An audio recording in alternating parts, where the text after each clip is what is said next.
공부한 거는 다 나왔죠. 우선 그 소냐의 품 하기 전에 그 지난번에 나온 행복의 경 제가 읽어드릴 테니까요. 다 같이 입장하시고 제가 이 행복의 경을 읽어드리겠습니다.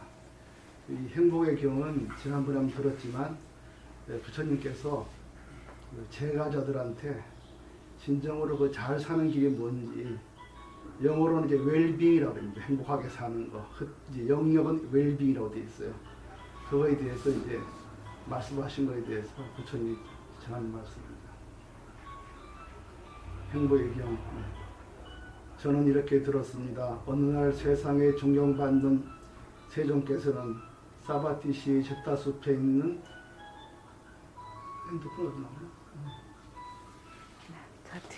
제 건데. 아나타 핀디카 성원에 계셨습니다. 그때 한밤이 지나 용모가 단정한 한 하늘 사람이 제타숲을 두루 비추면서 세종께 다가왔습니다.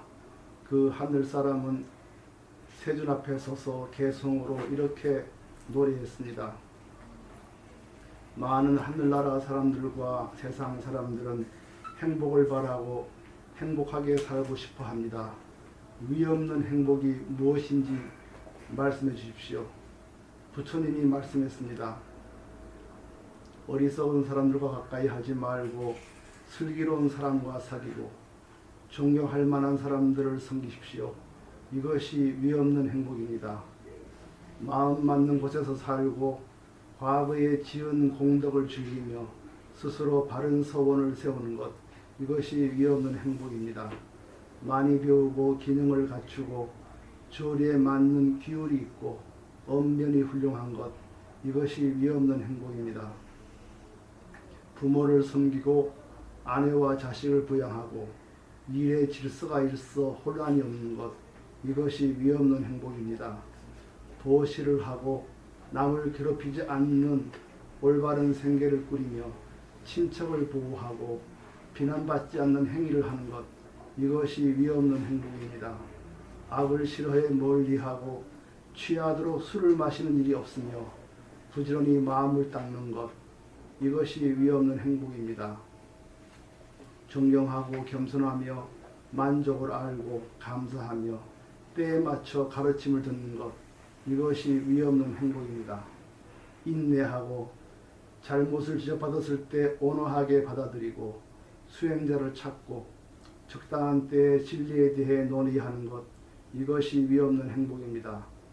자신을 반성하고 거룩한 팔정도의 삶을 살며 사성제의 진리를 보며 열반을 실현하는 것, 이것이 위없는 행복입니다. 세상 일에 부딪혀도 마음이 흔들리지 않고 슬픔이 없이 번뇌에 물들지 않고 마음이 편안한 것, 이것이 위없는 행복입니다.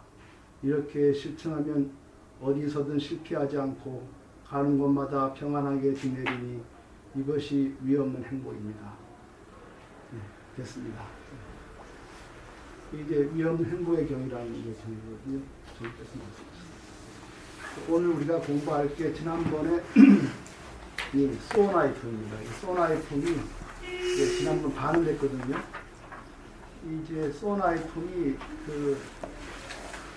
말씀 보시 굉장히 아름다운 이야기로 돼 있어요.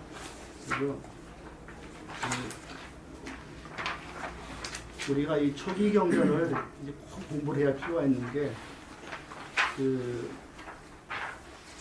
우리는 이 경전이요. 제가 한 말씀드렸지만 부처님이 계실 때에 돌아가시고 첫 해에 경전이 이제 제작이 됐죠. 그리고 부처님 가시고 한 400에서 500년 지났을 때 승단이 많이 갈라져요. 처음에도 물론 갈라졌지만은 이때 대승불교가 나옵니다. 대승불교가 나오면서 이분들은 지금 있는 이 상좌부 교단이 제대로 가고 있지 않다. 그래서 부처님 제대로 가르침 제대로 닦아야 된다. 이렇게 주장하는 분이 나왔어요. 이분들이 나와가지고 금강경, 우리가 아는 음화경 이런 경을 처음 만든 거고, 이 상자부는 옛부터 내려간 경전을 쭉 지키고 있었어요. 이게 아한부 경전입니다. 그래서 이제 이 경제가 굉장히 그 이제 줄을 많이 달았어요. 복잡한 줄을. 그래서 이 대승 경제를 보면은 주로 얘기하는 게 이 상자부가 잘못 가고 있다는 욕을 많이 하면서 이 대승 경제의 공사상을 많이 접하고 있어요. 그러다 보니까 경제를 보면 이론적인 게 많습니다. 반야신경도 그렇고 그런 것도 그렇고. 근데 우리가 원래 이전에 처음에 이 초기 불교의 경전을 보면은 이 초기 경전을 보면은 부처님의 그 삶이 잘 나와 있어요. 그래서 이 초기 경을 공부하면 이분의 인격이라든지 평소에 살아가는 것이 잘 보입니다. 그래서 우리가 대승권에 있어서 우리가 대승 경을 공부하더라도 초기 경전을 공부하면 이 뿌리를 알아야 가지가 피어도 그걸 알 수가 있어요. 근데 뿌리를 모르고 가지만 공부하면은 이게 어디로 가는지 잘 모를 때가 많습니다. 그래서 이런 초기를 공부해야 되고요. 이 우다나 경전은 제가 전번에 말씀드렸지만 이게 우리나라에서는 이렇게 나온 건 처음입니다. 몇 년 전에. 그 전에 민족사에서 일본역으로 나온 게 일본역을 중역한 게 있었지만 이제 전재선 박사가 3년 전에 이걸 냈을 때 제가 쭉 읽어보고 또 교정 보니까 너무 경전이 좋은 거예요. 특히 이 경이 좋은 이유가 법구경도 좋지만 법구경은 시만 있어가지고 내용을 몰라요. 이거는 내용도 있고 시도 있습니다. 그래서 그리고 어떤 선지식이었는지 모르지만 이 부처님의 이야기를 이렇게 그 체계적으로 하여튼 그 큼한 거는 우리를 이렇게 부처님 가르쳐 끌어들이는 이런 그 해안이 있는 선지식이 결집한 게 소나이죠. 우단합니다. 그래서 시간 날 때 집에서 읽어보시기 바랍니다. 지금 우리나라에서는 이런 그 초기 경제 읽는 모임도 여러 군데 있어요. 그러면 3년 결사하고 읽어나가고 있어요. 그러니까 우리는 뭐 그렇게 안 되더라도 이 경 하나라도 제대로 읽으면은 부처님의 그 살았을 때 그 느낌을 잘 알 수가 있습니다. 그리고 읽다 보면 아 이래서 부처님을 사람들이 존경했구나 그런 걸 알 수가 있고 부처님의 미소 짓는 모습을 다 느낄 수가 있습니다. 예, 소나이품을 우리 중간에 했는데요. 좀 이야기 전개를 위해 다시 한번 옛날 처음에 소나이품부터 제가 잠깐 설명을 드리겠습니다. 들어주시면 되겠어요. 처음에 소나이품은 팽시하는 게 뭐냐면 호살라국의 왕 파세나리와 왕비 말리카가 같이 예견이 나옵니다. 근데 제가 드렸지만 호살라국의 왕 파세나리는 아주 잔혹한 사람입니다. 인도에서 전쟁을 가장 많이 하는 왕이고 사람 가장 많이 죽인 이 왕이 파세나리입니다. 그리고 왕비도 시원찮으면 그냥 목을 잘라버리고 이런 사람이에요. 그래 이제 이 파세나리 여러 왕비가 있었지만 그 중에 한 왕비인 말리카와 성에서 얘기를 합니다. 이 세상에 가장 소중하고 사랑스러운 게 뭐냐? 목숨이다. 이런 말 합니다. 이런 말 할 때 그 의미가 굉장히 중요합니다. 사람을 죽이는 걸 무슨 벌레 주듯이 하는 이런 왕 앞에서 생명이 제일 중요하다는 말을 한 자체가 굉장히 의미가 있습니다. 그래서 이 결론을 가지고 이 두 분이 부처님을 찾아갑니다. 부처님이 다시 한번 강조하세요. 이 세상에 생명이 제일 중요하니 생명을 해치지 말라 한도 그렇게 말씀하세요. 이거는 정말 요새 말하면 전쟁왕 앞에서 전쟁 함부로 하지 마시고 사람 죽이지 마십시오. 이런 말하고 똑같은 겁니다.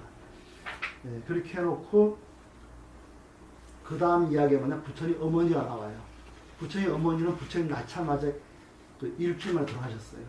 그래서 어떻다는 거는 뭐냐면 우리 생명이 이렇게 무상한 거다. 금방 죽을 수 있다. 이런 말을 이 뜻에서 합니다. 그렇기 때문에 살아있을 때 부지런히 복을 지어야 된다. 그런 얘기를 하고요. 그 다음에 나병 환자 숫바붓다라는 사람을 등장합니다. 숫바붓다라는 사람은 나 환자예요. 얼굴이 다 얼어져 있습니다. 이분이 늘 사람들한테 돌팔매질 당하다가 부처님이 회상에 찾아옵니다. 부처님은 이 나 환자에게 설법을 하세요. 이 사람은 처음에는 얻어먹으러 왔다가 부처님 자기한테 청정한 지지를 설해주니까 너무 감동해서 이분이 거기서 크게 눈이 열립니다. 이런 분이 부처님이세요. 아무리 더럽고 얼굴이 흉해도 저 사람에게 진리를 설하시는 분이 부처님이세요. 그래서 이분이 나중에 죽지만 제자들이 묻습니다. 저 숫바붓다라는 사람은 어떻게 저렇게 흉한 얼굴이 되었고 나 환자가 됐습니까? 부처님이 전생에 그 사람이 남을 모욕 주고 남을 많이 해쳤기 때문에 금생에 남에게 침을 뱉고 또 욕을 하고 그런 문둥이가 욕을 많이 했기 때문에 금생에 이런 과업을 받았다고 그렇게 얘기를 해요. 이게 이제 우리가 지금 들으면 그냥 훈계조 같아도 사실은 이런 이치가 있는 겁니다.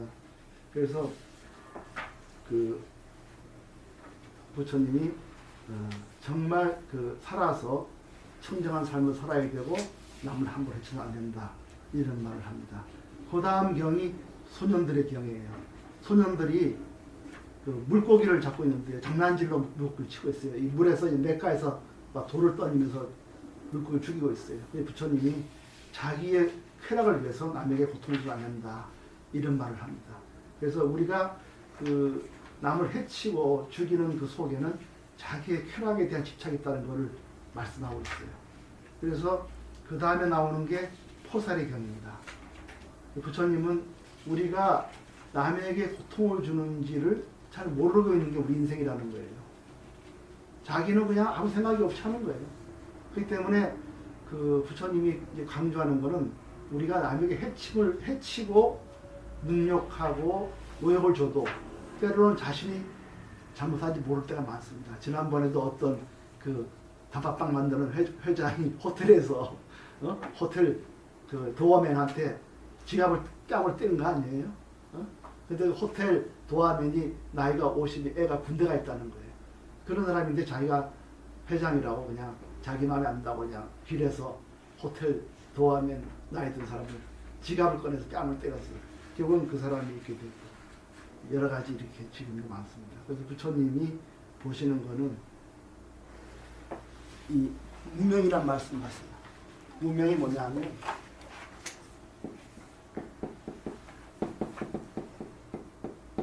자기가 자기 못 보는 거예요.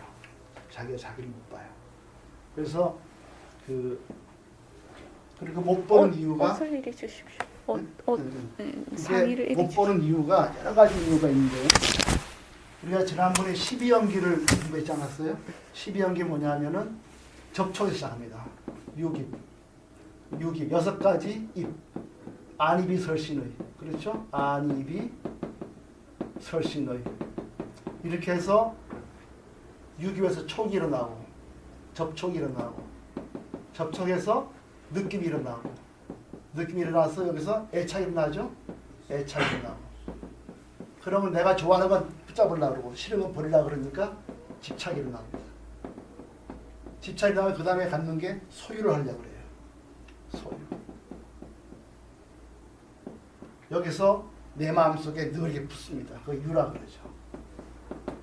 나는 누구다. 내가 이 회장이다. 나는 상전이다. 늘 이런 게 있는 거예요. 또는 밑에 깔린 사람 나는 늘 부끄러움에 슬퍼하고 이런 마음 유가 있어서 이것 때문에 생로병사에서 큰 고통을 받고 있습니다. 근데 여기서 하나 말씀드리는 거는 이 똑같이 눈기 코에서도 접촉 느낌이 다 달라요. 같은 자식을 낳아도 다 다르잖아요. 어떤 애는 별것도 아닌데 까불고 어떤 때는 막 하고 그러니까 이 입 속에는 사람마다 달라요.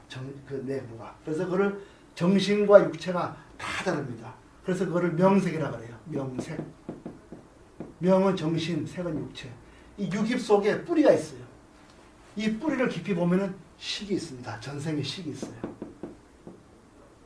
식이 있어요. 이 식의 뿌리를 보면은 뭔가 전생 행한 게 형성된 게 있는 거라. 이걸 행이라고 해요. 형성. 그 형성의 뿌리를 찾아보면은 인간이 자기도 모르게 남을 해치는 게 있는 겁니다. 그래서 이 앞이 무명이에요. 그래서 무명이 행을 낳고 행이 식을 낳고 식이 명색을 낳고 육입을 낳고 육입이 접촉 낳고 그 다음에 느낌을 낳고 그 다음에 애착을 낳고 그 다음에 그 집착을 낳고 수를 낳고 생로병사의 고통을 생을 낳고 노병사를 주고 그래서 12인연이 이어지고 있어요. 그래서 그 스파부타라는 사람이 금생에 그렇게 나환자가 된 것도 부처님 보기에는 다 전생에 어떤 무명이 있지 않겠나 이렇게 보는 겁니다. 그래서 우리가 여기서 그러면 어떻게 살아야 되느냐 해서 부처님 두 가지를 제시하신 게 있어요. 하나가 자자입니다. 자자. 들어보셨을 거예요. 자자. 이게 드릴게요. 그걸 포살이라고 그러기도 해요. 그 둘째가 개입니다. 개율. 부처님이 처음부터 모였을 때는 5개를 얘기했어요. 죽이지 말고, 빼앗지 말고, 또 거짓말하지 말고, 여자를 대할 때 함부로 폭력을 행하지 말고, 술 마시고 난동하지 말고, 이렇게 사는 거예요. 이렇게 지켜서 안 돼요. 자신의 잘못 자기가 잘 모릅니다. 그래서 이런 깊은 12연계의 명세를 알기 때문에 부처님이 만든 게 포살입니다.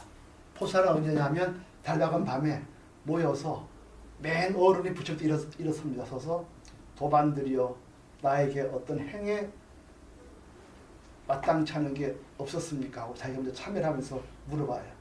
그런 어른이 먼저 얘기를 하면은 다들 뭐 없다 그러죠. 그럼 그 다음부터 차례차례 일어나서 자기 잘못을 고하거나 또는 자기 잘못이 없으면은 남에게 묻거나 이렇게 하는 겁니다. 그렇게 하는 것도 내가 나를 보이지 못하기 때문에 이런 걸 행한 거예요. 그냥 하는 게 아니고. 그래서 그 부처님 여기서 지금 이제 146쪽을 보시면 이게 포살경이 나옵니다. 이거 자자죠. 그 앞에 읽은 게 소년의 경입니다. 그러니까 소년들이 자기 재미로 고기를 때려 죽이는 거예요. 이렇게 자기가 뭘 하는지 모르면서 남을 해치니까 그 다음 나는 게 포살입니다. 그때 포살 만든 것은 인간이 스스로 자신의 잘못을 보기 힘들기 때문에 모여서 서로 자자를 하는 거죠. 내 잘못을 알리는 겁니다.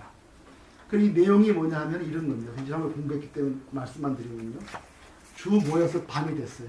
밤에 쭉 앉아가지고 이제 자자를 딱 했는데 그 중에 한 출가 비구가 분명히 잘못이 있는데도 불구하고 모른 척하고 앉아있는 거예요. 그런 사람 있잖아요. 부처님이 이 자자에 설법 안 하시는 거예요. 그러니까 이제 모칼라라는 사람이 제일 키가 크고 힘이 좋은 사람입니다. 부처님 지금 초유아이니까 설법하십시오. 부처님이 이 중에 한 대중이 청정하지 못한 사람이 있다. 다시 자기 잘못을 고백하지 않는 사람이 있다. 그 말 딱 하고 또 말씀 안 하세요. 그래서 한밤에도 설법 안 하시고 깊은 이제 새벽에도 설법 안 하시는 거예요. 근데 그 대중은 그 중에 한 명이 계속 우리 말로 말하면 오리발을 흘리고 앉아있는 거예요. 그러니까 누구 다 알아요. 그러니까 녹갈라 힘이 좋으니까 그 사람을 딱 들어다가 밖에 내보냈습니다. 딱 보내고 문을 잠가고 다시 앉았어요.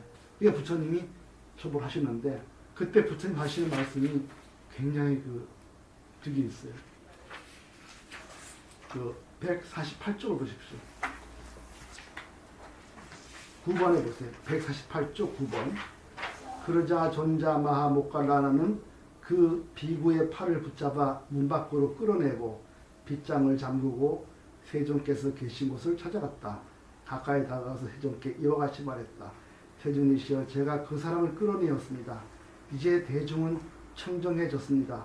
세존께서는 수행승들에게 계율의 항목을 서리십시오. 이렇게 됐습니다. 부처님이 뭐라고 말씀하시냐면 목갈라나여 아주 놀라운 일이다. 목갈라나여 예전에 없었던 일이다. 그 어리석은 사람은 팔이 잡혀 끌어내질 때까지 나가지 않고 있었다.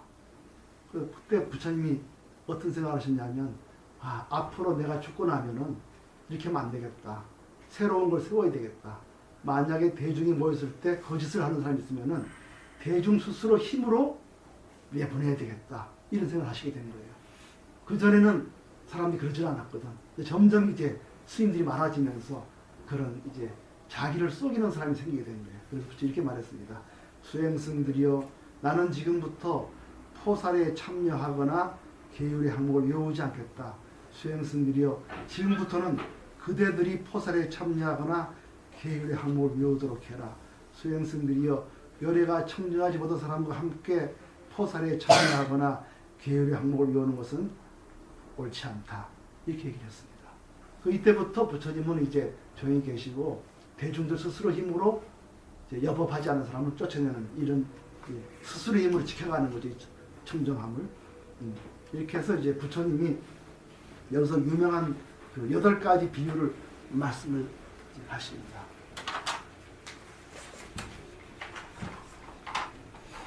지난 시간 했기 때문에 제가 말씀을 드릴게요.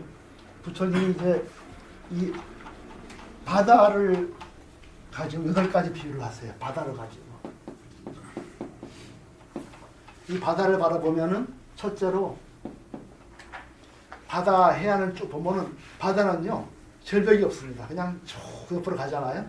그래서 바다는 절벽이 없다. 더 중요한 거는 공부는 꾸준히 이루어진 것이 갑자기 튀거나 떨어지는 게 없다. 그러니까 갑자기 탁 깨닫는 게 없다. 공부는 하나하나 꾸준히 해안가에 절벽이 없듯이 꾸준히 공부해서 얻는 것이 깨달음이다. 놀라운 말씀을 하세요. 절대로 갑자기 깨닫는 게 없다는 거예요. 둘째로는 뭐냐 하면 해안서는 두 번째가 뭐죠? 해안은? 그렇죠. 바다는 이렇게 있으면은 바다가 이렇게 있으면은 갑자기 바다가 내륙지방을 확 덮치는 일은 별로 없다. 지금 쓰나미 같은 건 없다. 그때 당시에는. 그러니까 이게 뭐냐 하면 바다는 갑자기 덮치는 법이 없다. 갑자기 해안을 범하는 바가 없다. 따라서 물이 출가자는 계율을 범해서는 안 된다. 범해서는 안 된다. 이런 말씀이세요. 안 된다. 세 번째, 바다를 보면은 시체나 더러운 게 있으면 해는 내보내버린다. 그런 것처럼 너희도 앞으로 대중들을 끌어갈 때는 여법하지 못하는 바다 밖으로 끌어내라. 그래서 바다는 쓰레기를 밖으로 내보내듯이 너희 대중도 여법하지 않은 사람을 밖으로 하지 못하는 사람을 밖으로 끌어내라. 개를 잘 지켜라. 네 번째는 바다는 늘 어떤 강에서 오든 바다에서 오든 다 같은 바다인 거예요. 그런 것처럼 대중들 우리 승가에는 그 사람이 노예 계급이든 바라문 계급이든 그새들든 들어오면은 다 한 문종이다. 평등하다. 석시 문종이다. 바다가 어떤 강이 들어와도 그 강을 부르지 않고 바다라 부르듯이 우리도 어떤 계급으로 들어오든 그 계급을 가지고 따지지 마라. 우리는 오직 수행자, 평등한 수행자다. 평등한 수행자다. 평등하다. 다섯 번째, 바다는 넓고 넓거나 줄지 않듯이 우리 수행승도 열반은 아무리 열반이 많이 들어도 열반이 모자란 법이 없다. 열반은 늘거나 줄지 않는다. 늘거나 줄지 않는다. 여섯 번째는 우리 승단은 가르침과 교율이 바다는 다 짠맛이다. 하나의 맛이다. 우리 승단도 계율과 가르침은 해탈이라는 하나의 맛을 가지고 있다. 해탈입니다. 이렇게 말을 해요. 우리 바다는 짠맛이 하나이듯이 우리가 갖고 있는 계율과 가르침은 해탈을 추구하는 한 맛이다. 그 다음에 뭐죠? 많은 보물들이 있다. 그리고 바다에는 온갖 보물이 있듯이 우리에게는 온갖 보물이 있다. 그게 뭐냐면 37가지 수행법이 있다. 그걸 조도품이라고 합니다. 도에 이르게 하는 품. 이게 나중에 설명을 드릴게요. 그 다음에 바다에는 온갖 용들이 살고 있듯이 온갖 고기가 있듯이 우리 대중에는 열심히 닦으면은 수행자가 있다. 그게 4가지 성인들이 있다. 4단계 성인들이 있다. 수다원, 사다함과 아라함과 아나함과 이렇게 4가지 성인이 있다. 바다에는 온갖 존재가 있듯이 우리 대중에는 이런 청정한 4성이 있다. 이거를 전부 바다를 비유해서 8가지 얘기를 하는 거예요. 그래서 이 모든 첫째로는 꾸준히 정진해야 깨달음이 온다. 갑자기 깨달은 사람 없다. 절대로 개를 범해서는 안 된다. 여법하지 못한 대중은 스스로 쫓아내라. 우리 대중은 절대로 그전 출신을 묻지 않는다. 그리고 우리 대중이 아무리 열반에 많이 행복한 깨달음을 얻더라도 깨달음이 모자라지 않는다. 내가 가르친 깨달음은 온 사람이 다 깨달아도 모자라지 않는다. 네, 우리 대중은 교율과 가르침이 있는데 이 가르침은 다 해탈을 추구하는 한 가지 맛이다. 또 바다에는 온갖 보물이 있듯이 우리 승단에는 내가 가르친 37가지 수행법이 있다. 바다에는 온갖 용이나 저 고기가 다 살고 있듯이 우리 승단에는 수행을 하면 누구나 수다원과 사다함과 아나함과 아랑을 얻을 수가 있다. 이렇게 8가지 말씀했어요. 이 중에 가장 중요한 거 보세요. 전부 계율 얘기예요. 여업하게 살아야 된다. 계율을 지켜야 된다. 계율이라는 게 다 해탈을 위한 거다. 이렇게 되어 있어요. 그래서 부처님이 계율을 지키는 게 뭐냐면 이 살아있을 때 청정한 삶을 살기 위해서 다음 생에 복을 짓기 위해서 세상에 평화를 주기 위해서 계율이 있다는 걸 말씀드리고 있습니다. 그게 지난 시간까지 공부한 것이고요. 이제 오늘 다시 공부하겠습니다. 그래서 드디어 나오는 게 소나의 경우입니다. 이 소나라는 사람은 어떤 사람이냐면 부처님의 제자 중에 유명한 제자가 있어요. 마하가전이라는 제자 들어보셨을 거예요. 그 가전연이 멀리 가서 포교를 하고 있었기 때문에 소식을 모릅니다. 근데 가전연이 밑에 제자가 한 명 있습니다. 소나라는 사람이 출가를 했어요. 그 출가 공부하다가 부처를 보고 싶은 거라 그래서 찾아옵니다. 찾아올 때 부처님이 뭐라 하냐면 밤에 따로 불러가지고 네가 뭐를 배웠는지 말해보라 그래요. 그래서 소냐가 쭉 배운 거를 읊습니다. 이렇게 외워서. 그래서 바로 이 얘기를 하고 있어요. 계율을 지니고 가르침을 외우고 댕기라는 거예요. 그래서 계율을 잘 지키고 부처가를 잘 외우면은 금생에 해탈을 얻고 복을 질 수 있고 남에게 해침을 하지 않고 온 이 무명에서 벗어난다. 해탈을 한다. 이 메시지를 주고 있어요. 지금까지 한 얘기가 다 이걸 위해서 있는 겁니다. 그러니까 이런 소나와 같은 청정한 삶을 살으면은 깨달음을 얻고 계율을 지키고 많은 사람들에게 행복을 줄 수 있다. 이런 말을 지금 하고 있습니다. 그러면 초지거사님 맺으셨죠? 소나의 경 한번 읽어볼까요? 156조 이제 공부를 시작하겠습니다. 이와 같이 나는 들었다.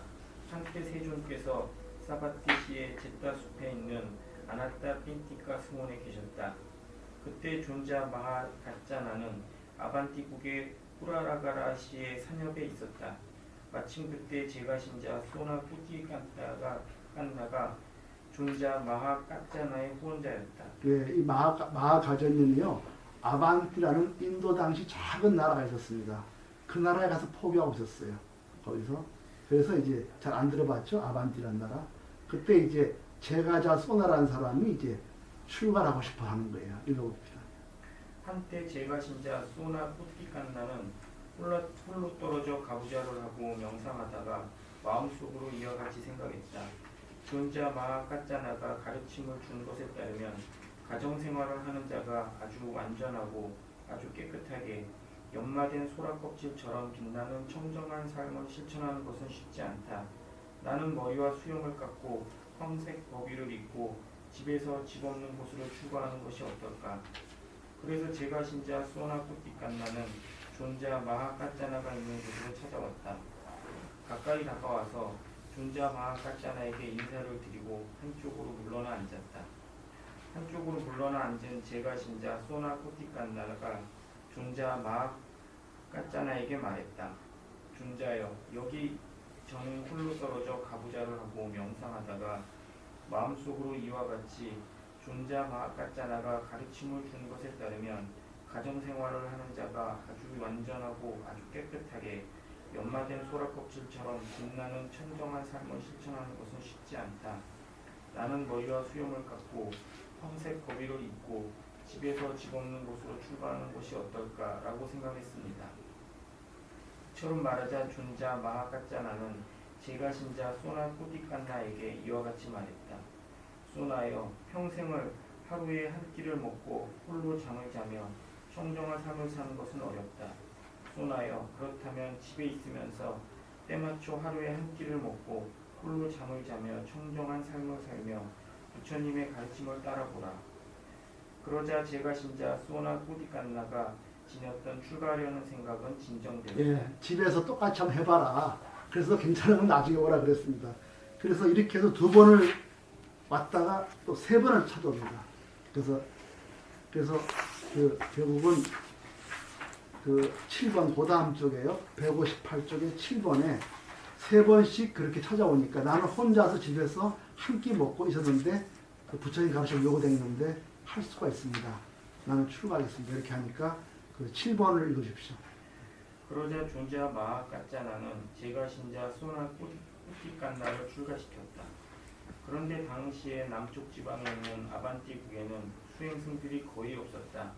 그래서 존자 마하까짜나는 3년 동안 간신히 어렵사리 여기저기서 10명의 수행승들의 무리를 모아서 존자 소나에게 부족계를 주었다. 예, 부처님은 그랬거든요. 막 주는 걸 경계하셔가지고 10명이 모여서 회의를 해서 합의를 해야 새로 출가한 자에게 부족계를 주었습니다. 그게 워낙 이 나라가 후진대에 저 멀리 있어서 10명 찾느라 몇 년이 걸렸다는 거예요. 그 얼마나 마하가짜나는 가전년이 고생인지 알 수가 있어요. 그 변방에서 포교하고 있었던 것을 잘 보여주고 있습니다. 8번 그 후 존자 소나는 안거가 끝날 무렵 홀로 떨어져 가부좌를 하고 명상하다가 마음속으로 이와 같이 생각했다. 나는 세존을 직접 친견하지 못했다. 세존께서는 이러이러하다라고 들었을 뿐이다. 만약 친교사가 나에게 허락한다면 나는 세상에서 존경받는 님, 거룩한 님, 올바로 원만히 깨달은 님을 친견하러 가야겠다. 이 친교사가 아마 아살일 겁니다. 아마 자기를 처음 출가시켜주는 사람을 이렇게 하지. 네. 그래서 존자 소나는 저녁 무렵 홀로 가부좌를 하고 명상하다가 자리에서 일어나 존자 마하까짜나가 있는 곳을 찾아갔다. 가까이 다가가서 존자 마하까짜나에게 인사를 하고 한쪽으로 물러나 앉았다. 한쪽으로 물러나 앉아서 존자 소나는 마하까짜나에게 이와 같이 말했다. 존자여, 저는 안거가 끝날 무렵 홀로 떨어져 가부좌를 하고 명상하다가 마음속으로 이와 같이 나는 세존을 직접 친견하지 못했다. 세존께서는 이러이러하다고 들었을 뿐이다. 만약 친교사가 나에게 허락한다면 나는 세상에서 존경받는 님, 거룩한 님, 올바로 원만히 깨달은 님을 친견하러 가야겠다라고 생각했습니다. 소나여 훌륭하다.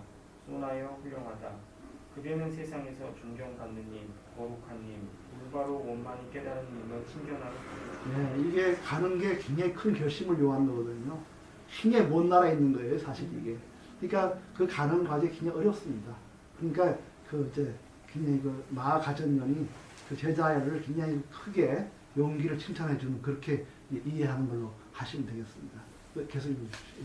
소나여, 그대는 평안하고 믿음을 일으키게 하고 감관이 청정하고 마음이 정멸이 들고 최상의 멈춤과 제어에 도달하고 길들여지고 수호되고 감관이 제어된 코끼리인 그 세존을 친견할 것이다. 친견하고 내 이름으로 세존의 두 발에 머리를 조아리고 아픈 데나 질병이 없이 건강하신지 근력이 있고 평안하신지를 이와 같이 세존이시여 저의 친교사인 존자 마하까짜야나의 이름으로 세존의 두 발에 머리를 조아리고 아픈 데나 질병이 없이 건강하신지 근력이 있고 평안하신지를 여쭙니다. 라고 여쭈었다. 존자여 알겠습니다. 존자 소나는 존자 마하까짜나가 한 말에 기뻐하고 환희하며 자리에서 일어나 존자 마하까짜나에게 인사를 하고 그의 오른쪽으로 돌아와 처소를 정돈하고 가부와 가사를 수하고 사바티시가 있는 곳으로 여행을 출발했다. 차츰 여행하면서 사바티시의 제타숲에 아나타핀티카 승원에 계신 세존을 찾아왔다. 가까이 다가와서 세존께 인사를 드리고 한쪽으로 물러나 앉았다. 한쪽으로 물러나 앉아 존자 소나는 세존께 이와 같이 말했다.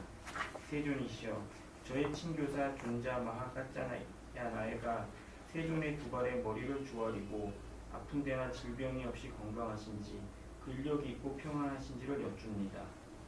수행승이여, 그대는 잘 지냈는가? 그대는 평안한가? 그대는 오는데 피곤하지 않았는가? 탁발 음식 때문에 어려움을 겪지 이렇게 않았는가? 자상하시죠, 부처님? 그 오는데 얼마나 고생했느냐, 피곤하지 않느냐, 먹는 거는 크게 힘들지 않아요. 얻어먹어야 되잖아요, 오면서 전부 다. 자상. 세존이시여, 저는 잘 지냈습니다. 저는 평안합니다. 저는 오는데 피곤하지 않았습니다. 탁발 음식 때문에 어려움을 겪지 않았습니다. 그러자 세존께서는 존자 아난다에게 이와 같이 알렸다. 아난다여, 이 객승에게 수행승의 처소를 마련해 주어라. 그때 존재 아난다에게 이와 같은 생각이 떠올랐다. 세존께서는 나에게 아난다여 이 백성에게 수행승의 처소를 마련해 주어라 라고 명령한 그 수행승과 세존께서는 지내길 원하신다. 세존께서는 존자 소나의 처소가 마련된 승원에서 존자 소나와 함께 지내길 원하신다. 안한 존자가 생각하기에 그냥 몇 달씩 걸어서 온 사람이니까 얼마나 부처님 기특하겠어요. 제자의 제자거든요. 이 안한 존자가 부처님과 함께 밤을 지내도록 이렇게 배려를 해줬습니다.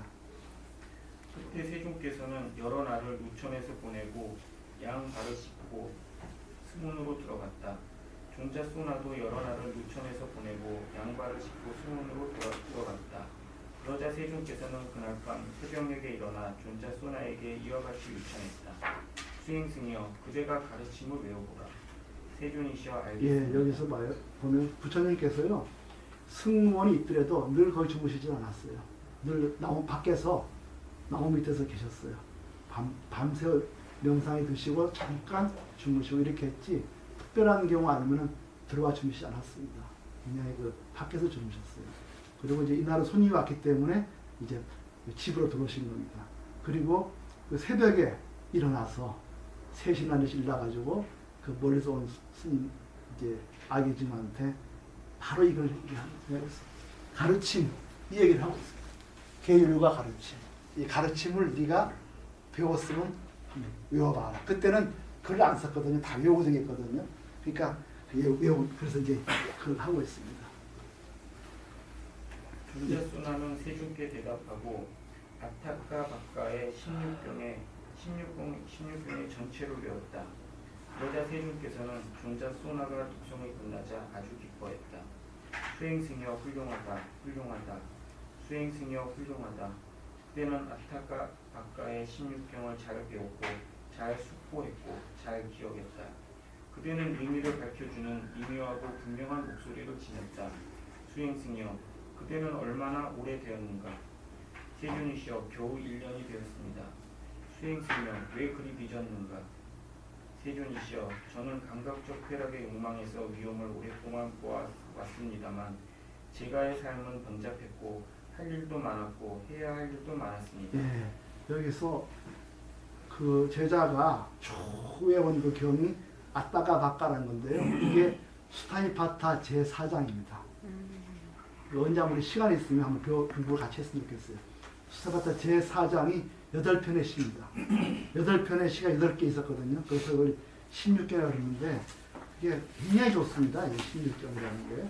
그래서 8편의 전부 8개로 되어 있어요. 그 시가. 그래서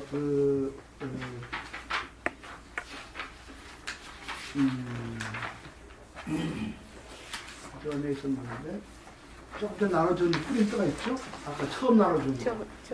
그거 아니, 오늘 나눠준 거, 그전 거.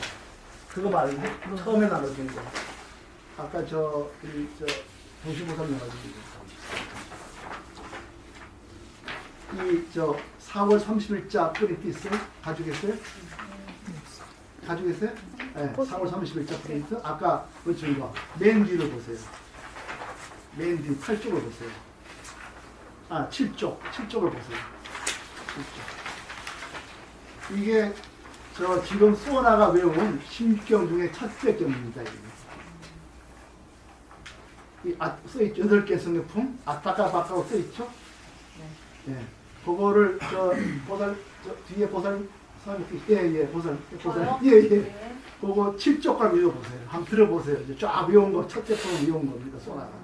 감각적 쾌락의 욕망의 경.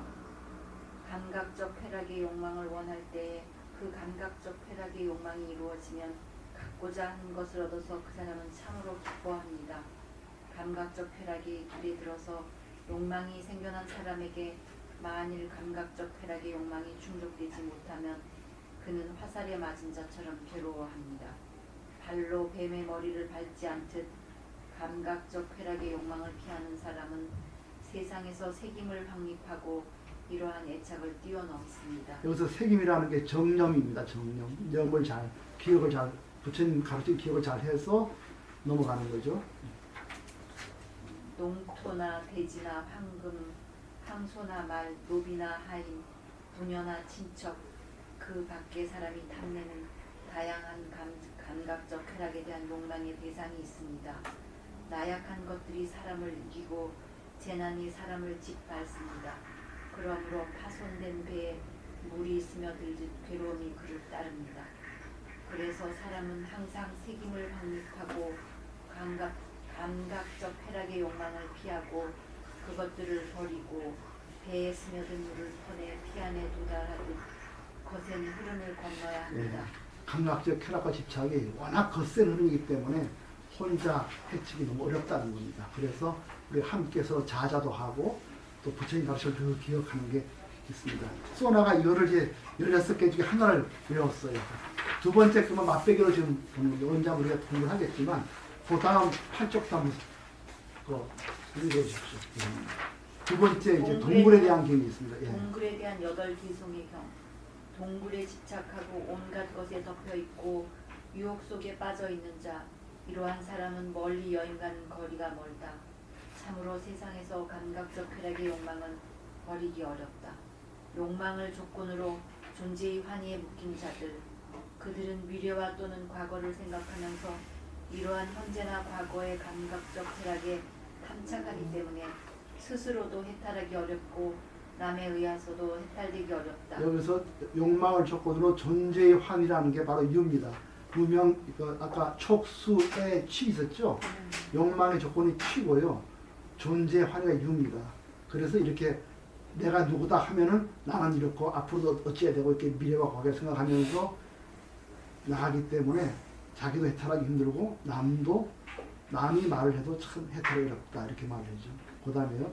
감각적 쾌락에 침닉하고 열중하는 미혹되고 비열한 바르지 못한 행위에 빠진 사람들, 그들은 괴로움에 짓눌려 여기서 두면 나는 어떻게 될까 하고 비탄해한다. 그러므로 사람은 여기서 배워야 한다. 세상에서 부정이라고 알려진 그 어떤 일에도 그것을 위해 부정을 저질러서는 안 된다. 사람의 목숨은 짧다고 현자는 말한다. 가래에 사로잡힌 존재들 가운데 세상에서 떨고 있는 물싸움을 나는 본다. 다양한 존재에 대한 가래를 떠나지 못한 채 못난 사람들은 죽음에 직면하여 비탄해한다. 내 것이라고 동요하고 있는 사람들을 보라. 잦아든 물 웅덩이의 물고기들과 같아. 이 모습을 보고 나의 것을 떨치고 존재들에 대한 집착을 버리고 유행하라. 현자는 양극단에 대한 욕망을 억제하고 접촉을 두루 알아서 탐하지 않으며 자신조차 비난할 나쁜 짓을 하지 않고 보이는 것과 들리는 것에 더럽혀지지 않는다. 지각에 대해 두루 알아 거센 흐름을 건너라. 성자의 삶을 사는 자는 소유에 더럽히지 않으며 번뇌의 화살을 뽑고 방일하지 않고 유행하며 이 세상도 저 세상도 바라지 않는다. 이게 두 경입니다. 이렇게 새벽에 일어나가지고 이렇게 쭉 경을 외운 겁니다. 소나라는 사람이. 그래서 이제 15번 계속 읽어주십시오. 천지여사님. 여자 세종께서는 그 뜻을 헤아려 때맞춰 이와 같은 감흥어린 시구를 읊었다. 세상에 있는 위험을 보고 집착의 대상을 여인 상태를 알아 오비한 자, 악한 것을 즐기지 않는다. 청정한 자, 악한 것을 즐기지 않는다. 네, 그래서 부처님이 살아있을 때 우리가 부처님 도를 닦아서 세상의 위험을 보고 무아와 무상의 깨달음을 얻어야 된다. 이런 말씀하고요. 그래서 그 앞에 이제 아까 8가지 바다 있잖아요. 그 말씀할 때 그때 시를 한번 보십시오. 156쪽에 보십시오. 150쪽 맨 위에 31번 보면은 덮인 것에 비가 젖고 156쪽이요. 덮인 것에 비가 젖고 열린 것에 비가 젖지 않는다. 그러므로 덮인 것을 열어라. 그러면 비에 젖지 않을 것이다. 이렇게 돼 있어요. 이게 애매하죠? 이게 바로 그겁니다. 자자. 내서 감춘 거를 열어라. 내놔라. 그러면 번뇌에 물들지 않는다. 감추지 말아라. 그러면 번뇌에 물든다. 이 시를 읊은 거예요. 아까 자자할 때도 중이 숨겼잖아요. 그거를. 그러면 더 번뇌가 강해진다.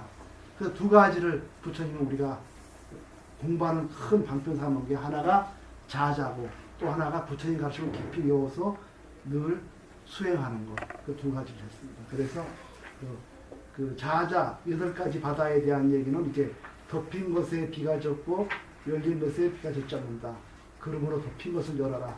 그러면 비에 젖지 않을 것이다. 이렇게 시를 읊었고요. 그 자자에 대한 시고, 지금 우리 금방의 소나의 경에서는 세상에 있는 위험을 보고 내가 살면서 집착과 미움, 또 남에게 자기 쾌락을 위해 남에게 고통을 주는 이런 위험을 보고 집착의 대상을 떠난 상태, 깨달음의 상태를 알아서 고귀한 자는 악을 즐기지 않는다. 이런 시를 읊었습니다. 그 다음에는 네바따의 경우, 보살 지금 한번 좀 더 읽으실래요? 보고를 네바따의 경우 162쪽이요. 그래서 이제 162쪽 보세요. 그러면 부처님이 이제 제대로 계를 지키고 가르침을 성실하게 따르는 자는 어떻게 살아가는지 보여주는 게 레바따의 경입니다. 보살 계속 읽어주십시오. 레바따의 경. 이와 같이 나는 들었다. 한때 세존께서 사바띠시 제따 숲에 있는 아나타 빈티카 승원에 계셨다. 그때 존작 깡카 레바따가 세존께서 계신 곳에서 멀지 않은 곳에 가부좌를 하고 몸을 곧바로 세우고 의혹을 극복하며 생겨나는 청정을 관찰하고 앉아 있었다. 세존께서는 존자 깡카 레바따가 세존께서 계신 곳에서 멀지 않은 곳에 가부좌를 하고 몸을 곧바로 세우고 의혹을 극복하며 생겨나는 청정을 관찰하고 앉아 있는 것을 보았다. 그리고 세존께서는 그 뜻을 헤아려 때맞춰 이와 같은 감흥 어린 식구를 읊었다. 이 세상의 것이든 저 세상의 것이든 자신에 대한 인식이든 타인에 대한 인식이든 열심히 청정한 삶을 살고 선정을 닦으면 그 어떤 것이든 모든 의혹은 버려진다. 열심히 선정을 닦고 자기 마음을 깊이 살피면 마음속에 의심이 사라진다. 남을 이기려고 하거나 싸우려고 하거나 감각적 쾌락에 집착해서 존재에 환희하는 이런 삶을 버려진다. 이렇게 얘기했어요. 그러면서 부처님이 여기서 또 하나 이 우다나경의 위대한 점을 볼 수가 있습니다. 그 다음 뭐냐면요. 이렇게 공부할수록 가장 큰 유혹이 뭐냐면 바로 그건 명예욕입니다. 명예욕. 이 명예욕이 가장 극복 어려운 겁니다. 수행을 많이 할수록 명예욕을 극복 어렵습니다. 그 다음 나오는 게 뭐냐면 부처님 때 부처님의 사촌 형님이면서요. 최고의 수행자라고 한 사람이 누구냐면 그 조달입니다. 그 뭐 누구죠? 대바다tta. 예. 그 대바다tta 굉장히 위대한 수행자였어요. 그래서 아람이었습니다. 어느 순간 이 사람이 부처도 이러다 나도 뭐 순간에 그 지도에 대해서 잡겠다 이렇게 생각을 했어요. 그래 어느 날 이 사람이 독립을 하겠다 나가버린 거예요. 그래서 데리고 500명을 나갔습니다. 나가서 자기도 똑같이 하면서 이제 그러면서 명분이 있으잖아요. 명분이 뭐냐? 부처님이 타락한 생활을 한다. 그러니까 탁발을 할 때는 절대로 좋은 음식 받아서 안 되는데 부처님 받는다. 유미죽을 받는다. 아주 고급 음식이거든. 부처님 그걸 가르지 않았어요. 근데 그걸 받는다. 그 다음에 나무 밑에 자야 되는데 부처님은 집에서 주무신다. 이거 타락한 거다. 이렇게 얘기를 하고 나왔어요. 그래서 자기는 더 나쁜 음식만 받아 먹고 나무 밑에 잤어요. 그리고 옷도 한 벌만 입고 그렇게 아주 그렇게 하는데 사실은 그게 자기가 이제 이제 그게 명예욕이 있는 거라. 그래서 맨 먼저 한 게 나가자마자 그 누구죠? 빈비사라 왕 아들 아지타사투라고 있어요. 그 아들과 서로 내통을 합니다. 그래서 아들이 아버지 죽이고 지가 왕이 돼요. 자기도 그렇게 되려고 그랬지. 그래서 부처님 죽이려고 그랬어요. 부처님을. 그래서 그 부처님을 죽이려고 길을 걸어가는데 위에서 돌을 굴렸어요. 그래서 다리 많이 다쳤습니다. 그래서 부처님이 알았습니다. 알을 때 물었어요. 부처님한테. 얼마나 아프십니까? 부처님이 그랬어요. 나는 아픈 것만 있다. 이랬습니다. 미워하는 게 없다는 거예요. 아픈 것만 있다. 이렇게 얘기했습니다. 그렇게 이제. 그래서 나중에 사리불가 목고인연이 가서 그 스님들을 많이 데리고 왔습니다. 그런 사건이 있었어요. 그 지금도 이 제바다tta가 나가서 따로 치린 게 굉장히 그 명예욕의 하나의 그 전형적인 유혹으로 되어 있습니다. 그래서 지금 여기서 레바다의 경우에서 이렇게 계율을 하고 가를 따는데 가장 큰 유혹이 명예의라는 것을 여기서 또 말하고 있어요. 참 위대합니다. 보살님, 그 앞에 보살님 좀 읽어주시라고. 아난다의 경우. 아난다의 경 이와 같이 나는 들었다. 한때 세존께서 라자 가하시의 벨로스프에 있는 깔란다 까니바바에 계셨다. 마침 손자 아난다가 포살릴에 아침 일찍 옷을 입고 바로와 가사를 수하고 라자 가하시로 탁발하러 들어갔다. 그때 데바다다가 손자 아난다가 라자 가하시로 탁발하러 가는 것을 보았다. 보고 나서 손자 아난다에게 다가와 가까이 와서 손자 아난다에게 이와 같이 말했다. 보시오, 오늘부터 나는 세존을 비롯한 수행승들을 유료하는 별도로 포살과 승단의 모임을 할 네, 것입니다. 나는 따로 자자와 모임을 따로 하겠다. 계율을 따로 하겠다. 이렇게 얘기했습니다. 그러자 손자 아난다는 라자가하시에서 탁발하여 식사를 마친 뒤 탁발에서 돌아와 세존께서 계신 곳을 찾아갔다. 가까이 다가가서 세존께 인사를 드리고 한쪽으로 물러나 앉았다.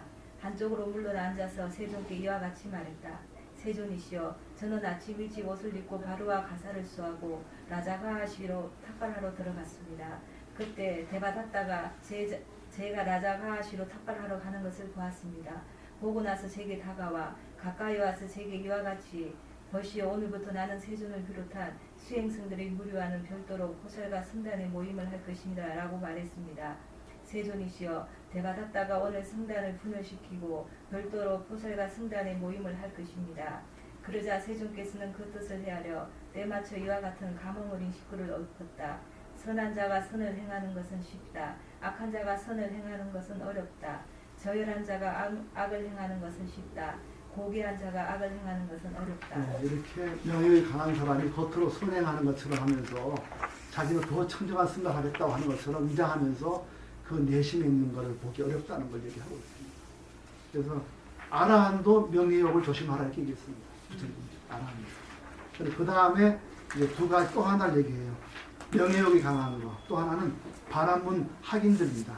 바라문이라는 게요, 인도에서 제일 높은 계급입니다. 어디가 지금도 바라문들이 결혼 날짜 다 정해줘 그래요. 그리고 계급이 같은 사람 결혼해도 되나 안 되나를 따져주는 겁니다. 그게 늘 그냥 최고 오르는 행동이에요. 그렇지만 그 깊은 마음속에는 하나도 고요한 마음이 없습니다. 잘난 척하는 마음 이런 게 있는 거예요. 그래서 수행자들이 크게 넘어가 느끼는 유혹을 또 하나 보여주고 있습니다. 왁자지껄의 하나 더 읽어주십시오. 왁자지껄의 경 이와 같이 나는 들었다. 한때 세존께서 많은 수행승들과 함께 꽃설라국을 유행하고 있었다. 그때 많은 바라문 학인들이 세존께서 계신 곳에서 멀지 않은 곳을 왁자지껄하게 떠들며 지나가고 있었다. 세존께서는 많은 바라문 학인들이 멀지 않은 곳을 왁자지껄하게 떠들며 지나고 있는 것을 보았다.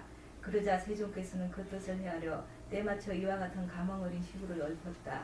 색입을 잃어버리고 현자인 것처럼 언어의 활동 범주라면 말하는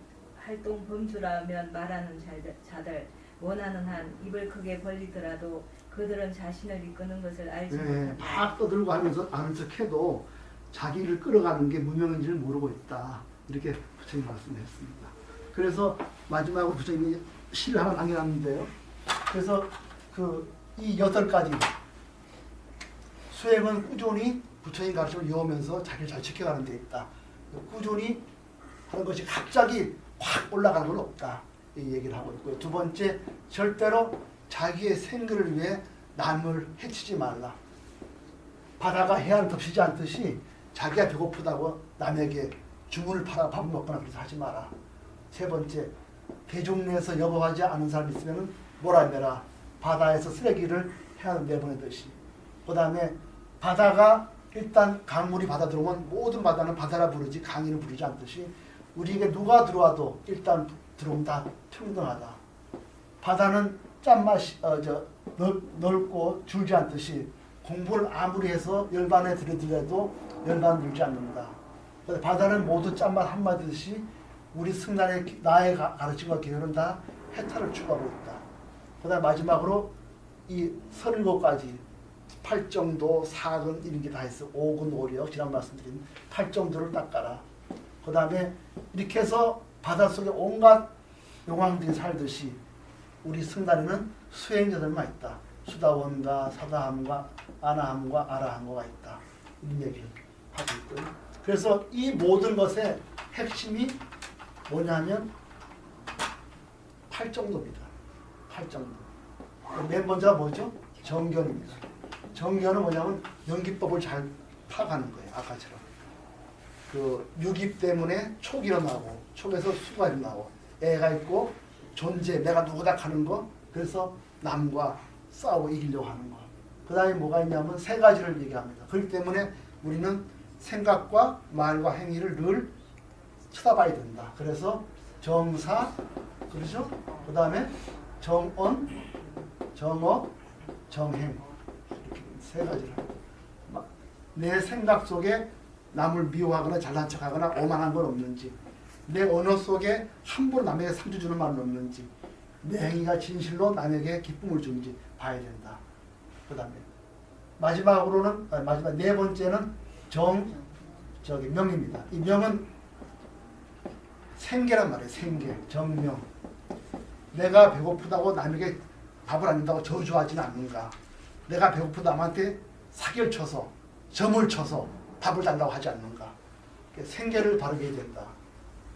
해안이 바다가 해안을 덮치지 않듯이 자기의 삶을 위해 남을 괴로움을 줘서 한다. 이게 바른 생계입니다. 바른 생계. 그리고 정진이다. 노력이에요. 꾸준히 하는 거다. 아까처럼 있는 거예요. 꾸준히. 하나하나 은혜 그 때를 벗겨놓지 하나하나 공부해서 닦아가는 것이지 갑자기 되는 건 없다. 이게 정진이에요. 그러면 하나, 둘, 셋, 넷, 다섯, 여섯 개, 2개 남았거든요. 여기 중요한 겁니다. 정념과 정정입니다.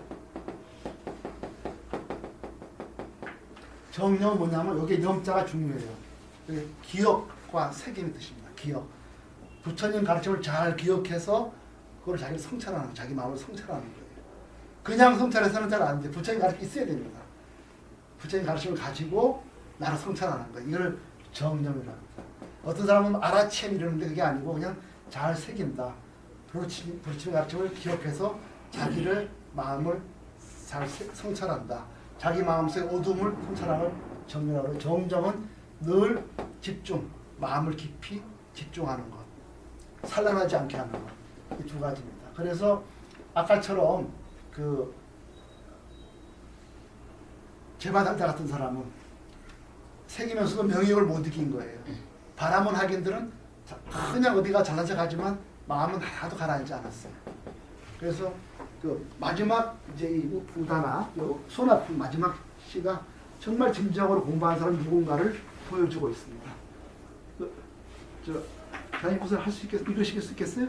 괜찮으시죠? 예, 고엽 보살님 조금 몸에 저 보살님 어디? 보살님 오늘 몸이 안 좋으셨어요. 한번 쫄라 판다카 경인데요. 이 사람이 주리반특입니다. 주리반특. 쫄라 판다카. 그거 한번 읽어주시겠습니까? 이와 같이 나는 들었다. 한때 세종께서 사파티시의 제타숲에 있는 아나타판티카 성원에 계셨다. 그때 손자 쫄라 판타카가 세종께서 계신 곳에서 멀지 않은 곳에 가보자를 하고 몸을 곧바로 세우고 앞으로 책임을 확립하고 앉아 있었다. 세종께서는 손자 쫄라 판타카가 세종께서 계신 곳에 멀지 않은 곳에 가보자를 하고 몸을 곧바로 세우고 앞으로 책임을 확립하고 앉아 있는 것을 보았다. 그리고 세종께서 그 뜻을 헤아려 그때 이와 같은 감흥 어린 지구를 엿보셨다.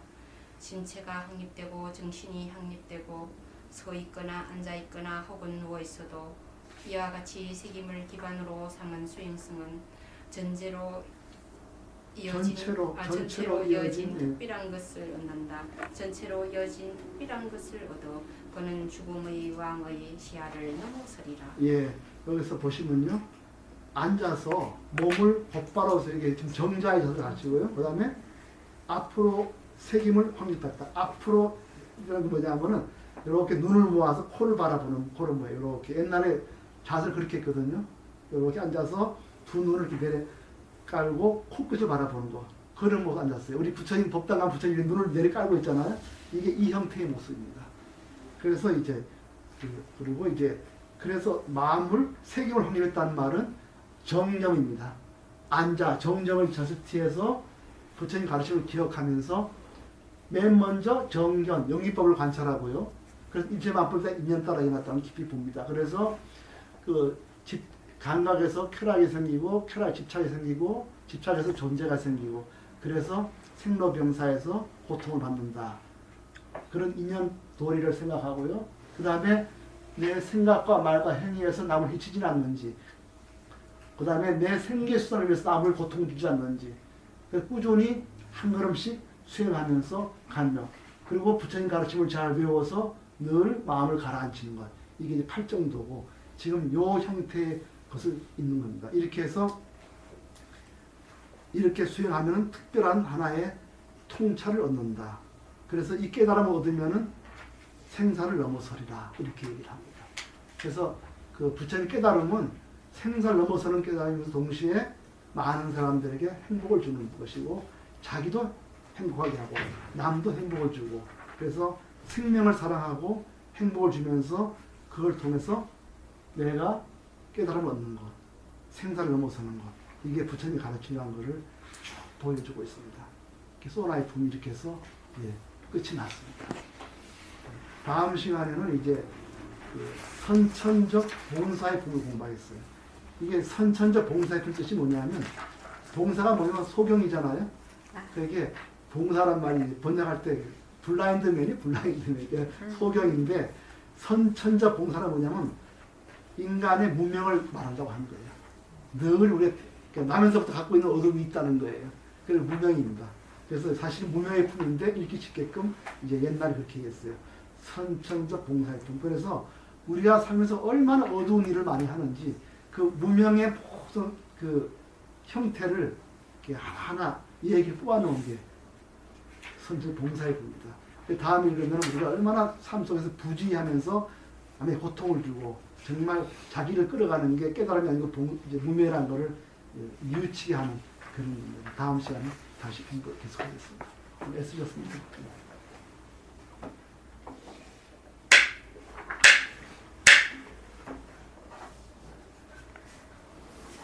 반야신경